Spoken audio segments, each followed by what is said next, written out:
Okay, good morning, dear students. Today's our theme is lexical system of English language. And before beginning our theme, I want to say or to read this quote. Without grammar, very little can be conveyed, and without vocabulary, nothing can be conveyed. Okay, what is lexicology? Lexicology is a branch of linguistics concerned with the study of the vocabulary of a given language, and it deals with words, their origin, development, structure, formation, meaning, and usage. And lexicology is composed of two Greek morphemes, lexis, word, and logos, learning. And thus the literal meaning of the term lexicology is the study of words. And lexicology is connected with other subjects such as phonetics, grammar, stylistics, and history of the language. All these subjects study the word, but from different angles. Phonetics studies the sounds that make up a word. Grammar studies the use of words in speech, for example, noun, verb, or maybe adverb. Stylistics studies the use of words in different situations, formal and informal maybe. The history of the language tells about the development of words in different periods of their history and how the words changed, lost their endings, began to sound differently. And it tells about the change of the phonetical and grammatical structure of the language. And lexicology consists of the following parts or branches. The first, etymology. Etymology, which studies the origin of words and the connection of the vocabulary of the given language with the vocabularies of other languages. And the second is word structure or word building, which studies the elements the word consists of, maybe morphemes, roots, affixes, and the patterns according to which words are built. Affixation may be composition, conversion, shortening, sound imitation, and etc. And semasiology. Semasiology, which studies the meaning of words, its types, and classification of words according to meaning into homonyms, maybe synonyms, antonyms, and the types of the change of meaning. And phraseology. Phraseology, which studies phraseological units or maybe set expressions and their classifications. Lexicography, which deals with creation of dictionaries, their types of applications, and so on. And the role of vocabulary in the language system. You know that vocabulary is the most important of the language system. And vocabulary the building material of the language system, and it is one of their essential elements of language, like speech sounds, grammar, and the vocabulary. And what is a verb? What is a word? From the lexical point of view, a word is a combination of form, maybe phonological, and meaning, lexical and grammatical. In addition, a word acts as structural unit of a sentence. And a word may be defined as a fundamental unit of speech and minimum free form with a unit of sound and meaning, and capable of forming a given syntactic function. And broadly speaking, all the words in a language together constitute what is known as vocabulary.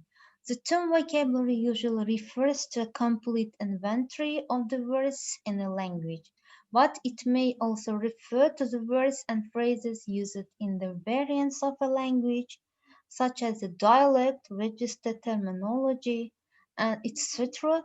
And there is a total English vocabulary of more than 1 million. And the English vocabulary consists of different kinds of words, which may be classified by different criteria. In this section, we will discuss three main criteria. They are by origin, and by level of usage, and by notion. By origin, we may divide words into native loan words. The second main name of loan words is borrowed words. And what are native words? Words of Anglo-Saxon origin are native words. They form the great majority of the basic word stock of the English language. And in the native stock, we find the most frequently used words denoting the commonest things necessary for life, such as names of natural phenomena, sun, moon, rain, names of animals and plants, horse, dog, tree, names of parts of body, head, hand, foot, adjectives denoting size and color, big, small, red, white, verbs expressing concrete actions, auxiliary and modal verbs, pronouns, most numerals, prepositions, and conjunctions. Loan words, also called borrowed words. The English vocabulary has replenished itself by continually taking over words from other languages over the centuries. Those words borrowed from other languages are loan words or borrowed words. The historical development of the English language shows that English is a heavy borrower. It has adopted words from almost every known language, especially from Latin, French, and Greek. After World War II, the English vocabulary expanded at a rate much faster than ever before. And I want to give some examples for loan words. For example, cafe. It's originally a French word and came from the word coffee. And some borrowed words, some borrowed words are kindergarten, originally German. For example, kindergarten. This word means children's garden. And some Japanese words which borrowed from Japan language to English, they are karate and karaoke. The word karate means empty hand, saying you don't need any special equipment or weapons to do it, and so on. And the next, by level of usage. By level of usage, words are divided into common words, literary words, colloquial words, slang words, technical words. Common words are connected with the ordinary things or activities necessary to everyday life. The core of the common words is the basic word stock. They are stylistically neutral, hence they are appropriate in both formal and informal writing and speech. Literary words are chiefly used in writing, especially in books written in more elevated style in official documents or informal speeches. They are comparatively seldom used in ordinary conversation. In English, most of the literary words are of French, Latin, or Greek origin. Many of them have their everyday synonyms. For example, cast, through, purchase, buy, and etc. More examples: recognition, distinction, and inclination, and so on. And colloquial words. In contrast with literary words, colloquial words or expressions are used mainly in spoken English, as in conversation among friends and colleagues. They can also be used in informal writings, but are inappropriate in formal speeches or writings. They are marked colloquial or informal in dictionaries, such as kid, guy, fellow, guy, and maybe wanna, gonna, lemma, and so on. There you may compare with literary and colloquial words. For example, John was dismissed for petty thieving. The common John was fired for petty thieving. And they approved of the plan. It's a literary. They agreed to the plan. It's the common word. And slang words. Slang is defined as language, words or phrases of a colorful, facetious, or taboo nature invented for specific occasions, or uses or derived from the unconventional use of the standard vocabulary. And the chief reason for the formation and use of slang expressions is to secure freshness and novelty.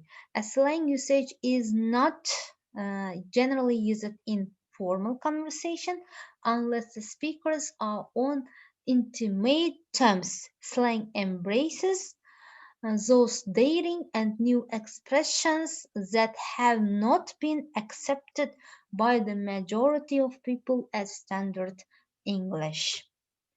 And beaver it's the girl, and smoky beard it's the police, and there are some word mullah it's the money, and so on. It's the not dumb it's the head, and so on. Technical words. Technical or special words refer to those words used in particular disciplines and academic areas. They are also called terminologies or technical terms. Every branch of science, every profession or trade, every art, and every sort of sports has its own technical terms. The function of those technical words is partly to denote things or process which have no names in ordinary English, and partly to increase precision in nomenclature. And technical words, for example, there are some examples. In music, symphony, sonata, concerto, and in education, audiovisual, micro-teaching, in mathematics, algebra, geometry, and trigonometry, and in biology, clone, embryo, organism, and so on. And most of these technical terms are Latin or Greek in origin. In fact, they are part of literary words. Most of the technical words remain essentially foreign to outsiders, even to educated native speakers. However, under the influence of radio, television, newspaper, and the internet, we are witnessing a remarkable breaking down of the barrier between technical and common words. Many technical neologisms created yesterday by specialists are today heard in ordinary conversation. For example, moonwalk, space shuttle, and transgenic clone, and so on. And by notion, we can divide words into function and content words. Function words are often short words such as determiners, conjunctions, prepositions, auxiliaries, and so forth. Although they do not have much of their lexical meaning, they have a special kind of meaning, grammatical meaning. They act as grammatical signals to show the connection between content words. Another important characteristic is that function words belong to a relatively small and permanent set of words in comparison to content words. The total number of function words is about 154 and they are stable. They do not come and go with changing fashions and ideas. And content words have independent lexical meanings. It is the end of our lecture, our theme, and be ready for the lesson. And in the next time, I will ask all of you. Thank you.